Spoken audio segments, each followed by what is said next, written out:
I'm Julie Zenner along with Dennis Anderson, and here's what's coming up on Almanac North. Well, the new year will mean new opportunities for members of Twin Ports area YMCAs. We'll talk with the leaders of the Duluth and Superior organizations. As our country remembers the 75th anniversary of the bombing of Pearl Harbor, we'll tell you about the Minnesota Connection and the First Shot Club. And we'll have the week's business headlines and a news file story from 25 years ago. Stay with us. Almanac North is next.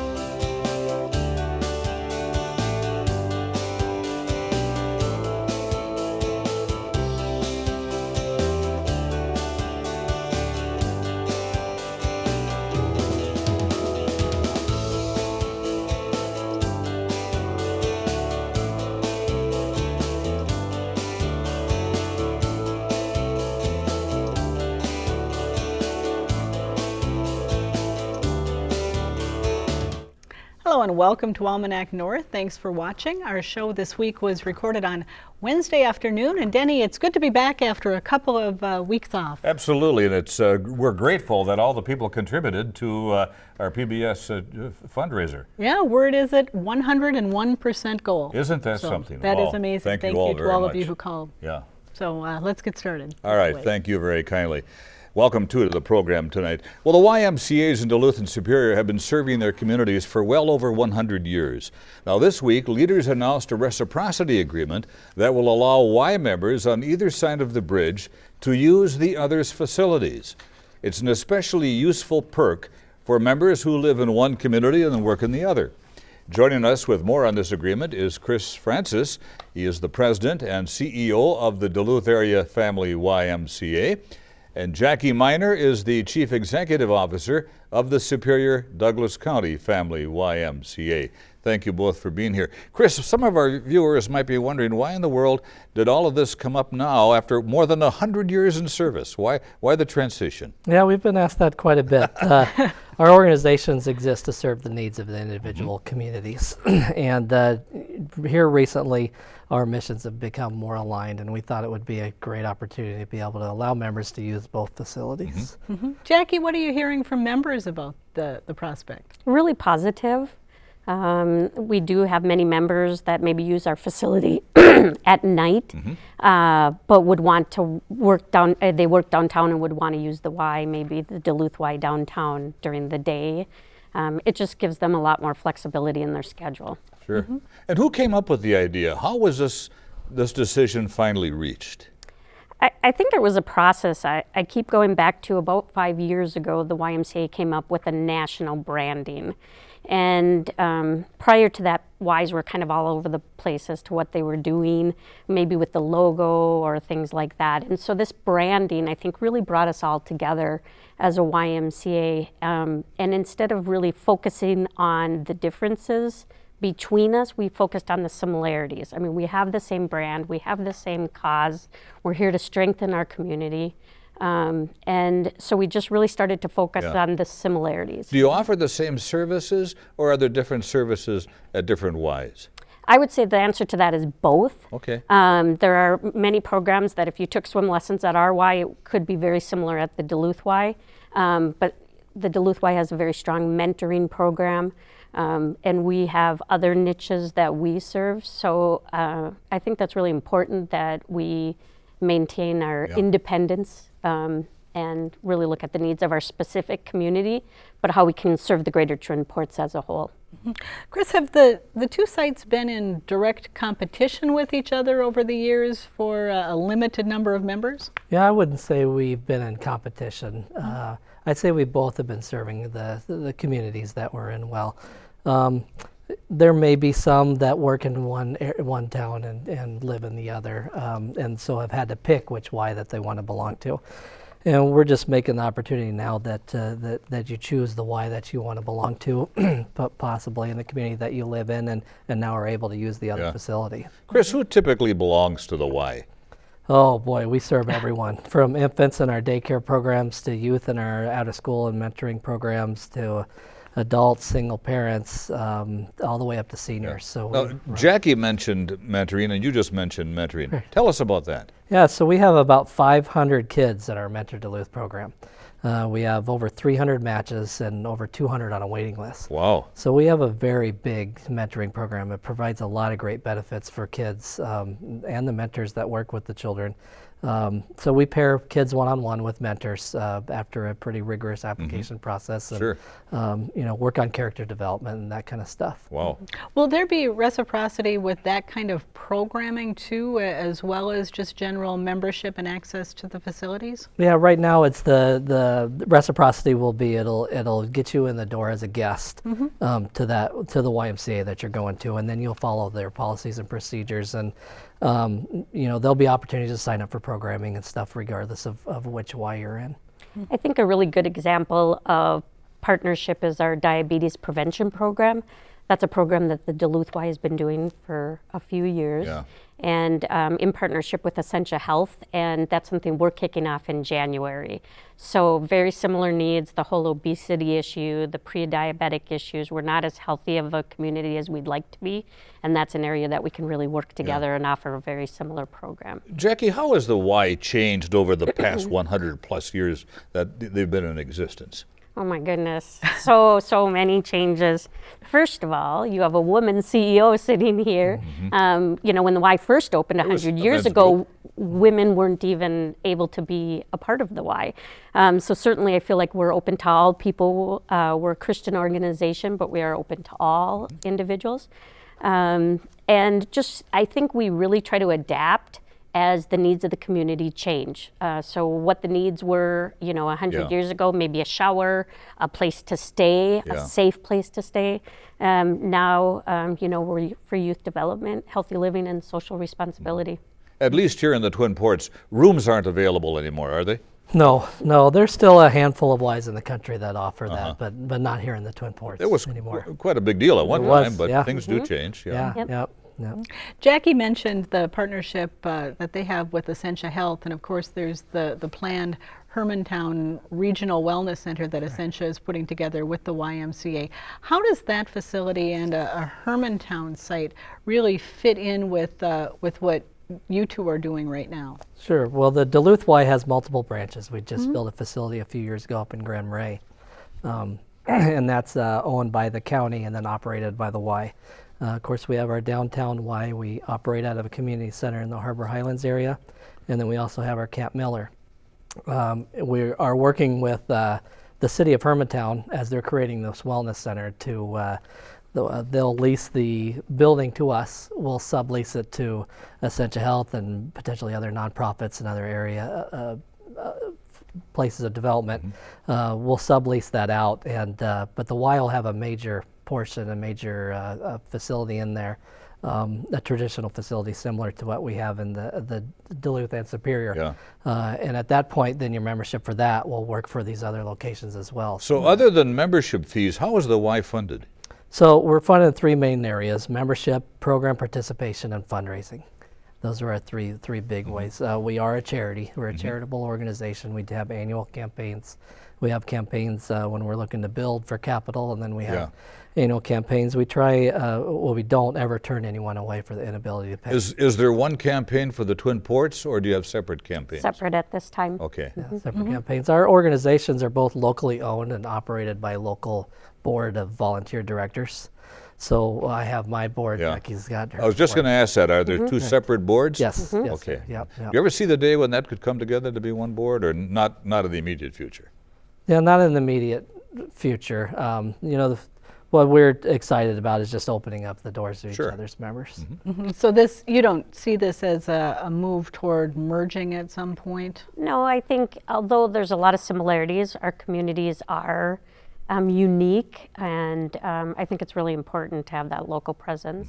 You mentioned that there are some programming differences between the different sites. What about the facilities themselves? Are there features that maybe the folks in Duluth would love to access over in Superior or vice versa?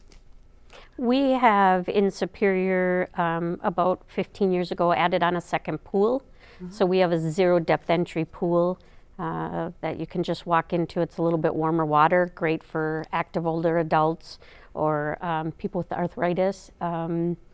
And have a gym, many of the same things, but there are certainly unique differences. Yeah, there's some. I think our specialty is probably the wellness. We have state-of-the-art equipment and great classes and all that kind of stuff.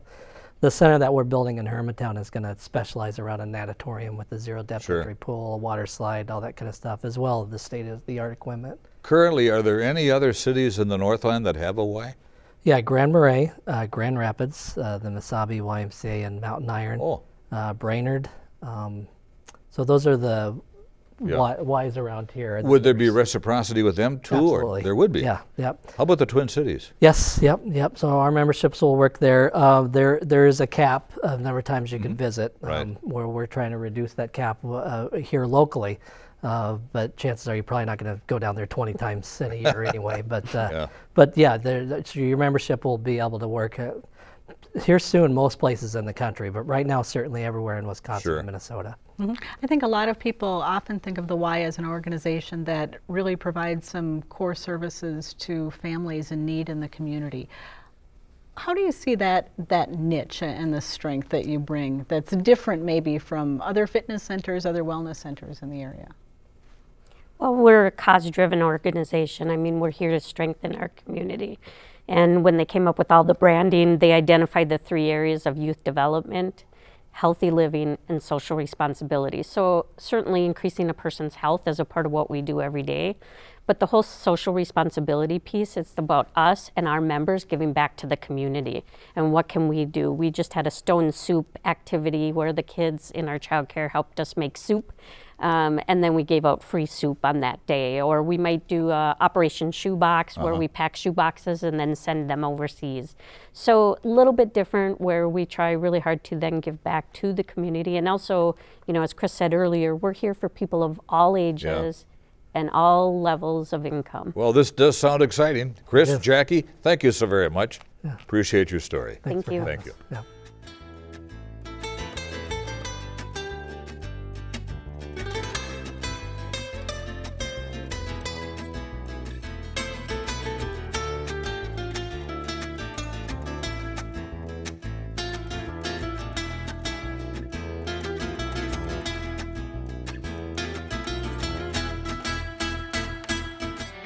Now, let's dig into our news file archive for a look at what was making news 25 years ago this week.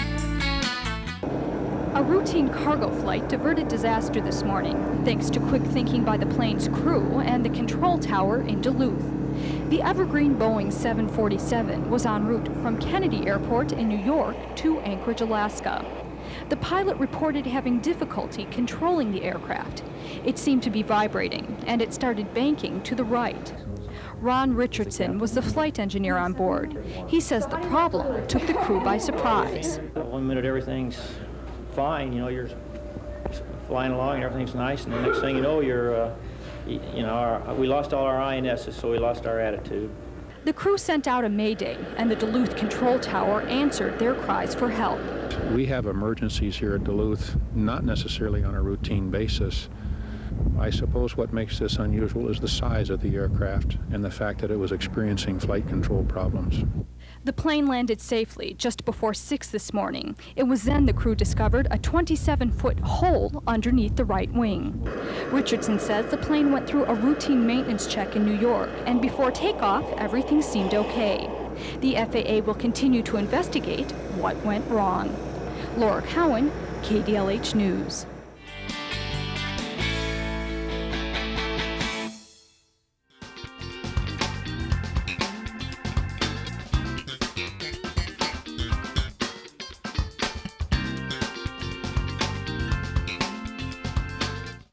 December 7th, 1941, a day that changed the lives of every American. It is a story steeped in tragedy, treachery, and controversy. The surprise Japanese attack on Pearl Harbor made headlines around the world and threw the United States into the longest war in its history. According to newspaper reports, the war began at 8 a.m. when Japanese torpedo bombers flashed down on Battleship Row, sinking the USS Arizona. In reality, the shooting actually began more than an hour earlier. The number one gun fired first, and the shot was a little high. And number 3 gun fired and put a hole right through the conning tower of the submarine. This is the story of the men of the USS Ward, most of them naval reservists from St. Paul, Minnesota. It was on this technically obsolete and unimpressive ship that the crew of the Ward led the U.S. Navy into World War II. Our nation remembered Pearl Harbor this week on the 75th anniversary of Japan's attack on the United States Pacific Naval Base. But did you know a group of Navy reservists from Minnesota actually fired the first shot of the war? The video clip you just saw is part of a half-hour First Shot Club documentary produced by our next guest a few years ago. Joining us now is Commander Ron Flesvig, Public Affairs Officer in the United States Navy Reserve. And Commander, thank you for being here. Thanks a lot. Thanks for having me. Good to have you. Some people might know you used to be a director here of Almanac North, so Right, it's yeah. good to have you back in the studio, but you're all gussied up these days. Well, we just got a little bit of the story from the video clip, but tell us more about the USS Ward's Minnesota crew. Right. Well, what I like to tell people a lot of times is when I meet kids or whatever, I ask them, hey, do you know who fired the first shots for the United States in World War II? And, many people don't know who that is, obviously, but I always say, well, you have to know when it happened. And they sure, December 7th, Pearl Harbor Day. And I said, well, did you know it was St. Paul Naval Reservists that fired the first shots? And they said, no, we don't. And I tell them about the First Shot Club. At 06:45 in the morning, the men from the Ward fired the first shot and sunk a submarine in the harbor before the actual attack commenced at about 8 o'clock that morning. Mm-hmm. Did they cause it? No, the attack was well underway. Nobody knew it was happening exactly. There was a war warning that had been published by the Chief of Navy Operations earlier, but really the United States hadn't been involved in the war yet. That invasion was going to happen no matter what. The submarine that was sunk actually found several years later and pretty much proved everything that the officers from the Ward had been saying. Exactly. That was one of the things the crew had always had difficulty with because nobody really believed them. Obviously, the invasion happened, so they knew they were under attack, but there was one of 2 warnings that were not heeded. One was another one from Opana. There was radar that was just being developed at the time, and they said, hey, we see a bunch of aircraft coming in. And they ignored that also. And then the Ward said, hey, we're seeing a submarine, we're going to shoot and sink it. And they said, yeah. So what happened to the Ward? The Ward actually, after that, the crew of the Ward saw a lot of action. So not only did they start on December 7th, 1941, after that they went in the Pacific Theater, saw a lot of action in Bougainville, Leyte Gulf, Guadalcanal, really famous battles because the ship was refitted from a destroyer to an auxiliary personnel destroyer, which is basically a troop carrier. So they brought Marines in for a lot of landings after that. So those guys saw a lot of action all the way until 44 when it was sunk by a kamikaze. Now, I don't believe that there are any more surviving members of that crew, at least according to Wikipedia. Right, yeah. But you interviewed a number of them several years back. What were your impressions from them about what they carried forth with them from that day? Yeah, I'm always impressed. It's my favorite part of the job is to talk to veterans from World War I, Korea, World War II, Korea, Vietnam. I mean, it's the reason I'm in the military today. And when you talk to these veterans, they're all very gracious about it. There was 4 of them that I had the honor of meeting and interviewing.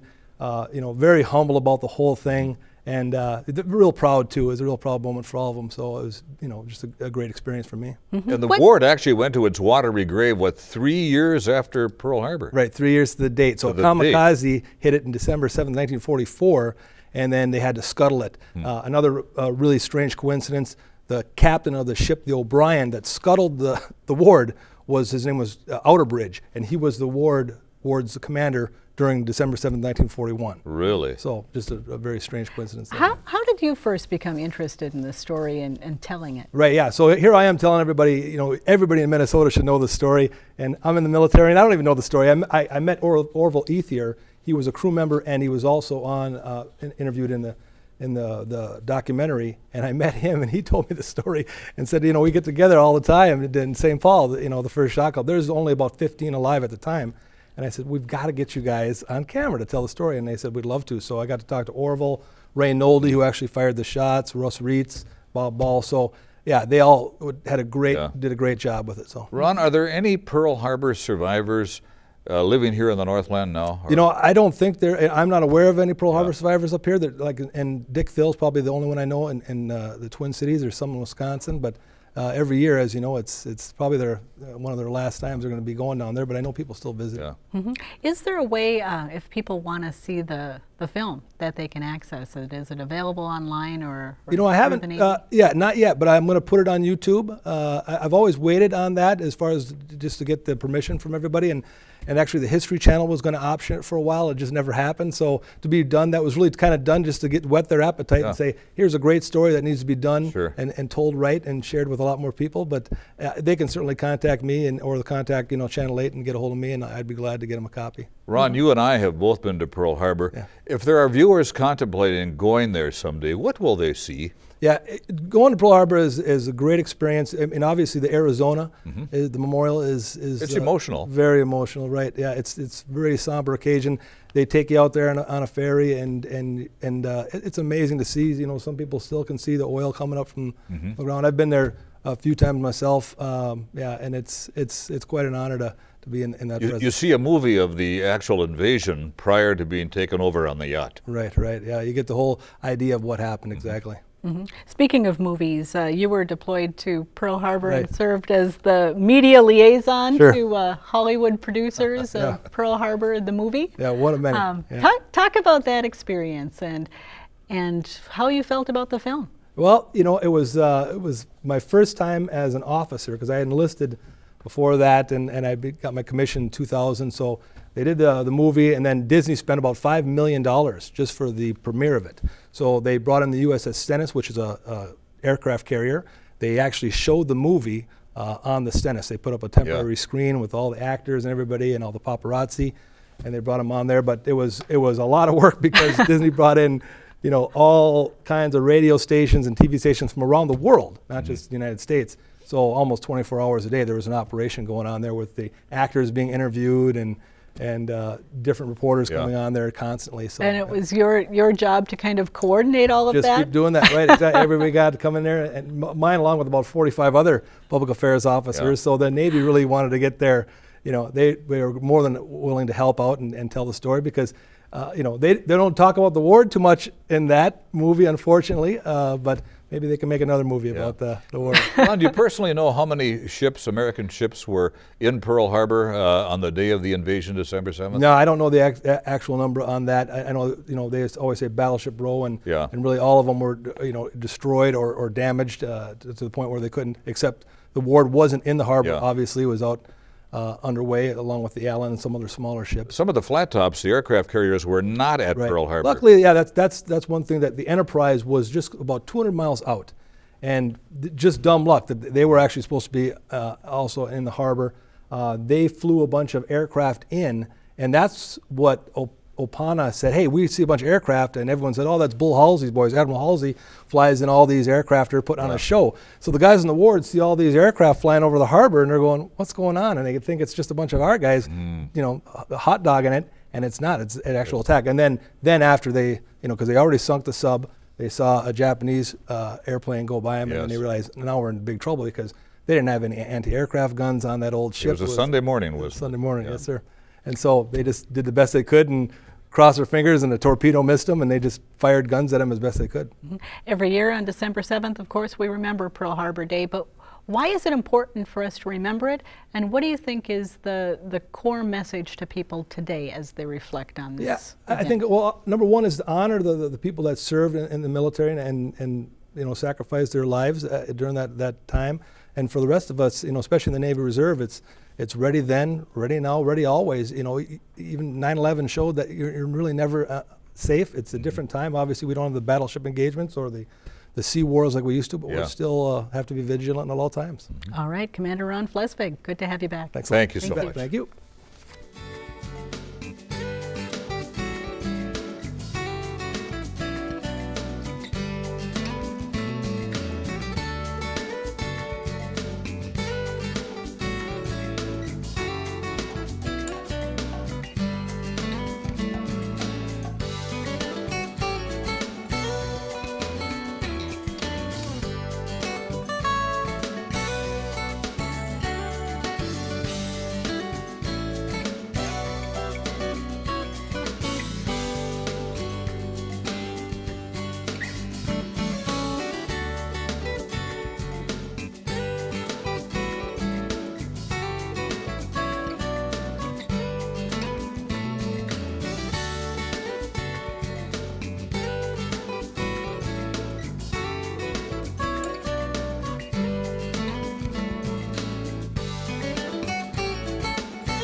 Well, it's time now for the business headlines from our friends at Business North. Regional airports face an ongoing battle to remain viable in an evolving industry.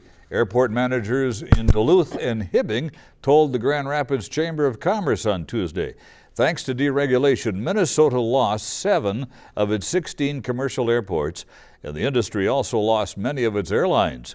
Today, Delta, American, United, and Southwest Airlines account for 83% of the nation's domestic seats.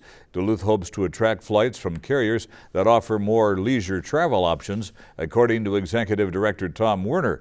That would build on the occasional charter service offered by Sun Country Airlines. Bank mergers continued during 2016, affecting 2 Duluth financial institutions, Beacon Bank and Park State Bank. And subject to regulatory approval, National Bank of Commerce will gain a 49% share of Republic Bank next year. Many bankers believe consolidation has been hastened by government regulation, blaming the Dodd-Frank Act and its expensive compliance costs. It has forced small banks to join with each other to spread expenses across a larger customer base. Bankers say it creates more large banks and eliminates smaller ones, the opposite of its intent. Ashland native Jim Hegstrom and his wife Beth have donated Blue Wave on the Bay to Northland College, where Jim serves on the Board of Trustees. Blue Wave opened back in 2015 as a multi-use building with hotel rooms, a restaurant and coffee shop, and retail space. An enhanced Blue Wave Inn and Cafe are included in future plans. This winter, Northland College will decide whether the building will host future programs. For more on these and other stories, visit businessnorth.com. If you have a comment on this week's show, pick up your telephone, dial 218-788-2849 to leave a message, or send an email to almanacnorth@wdsc.org.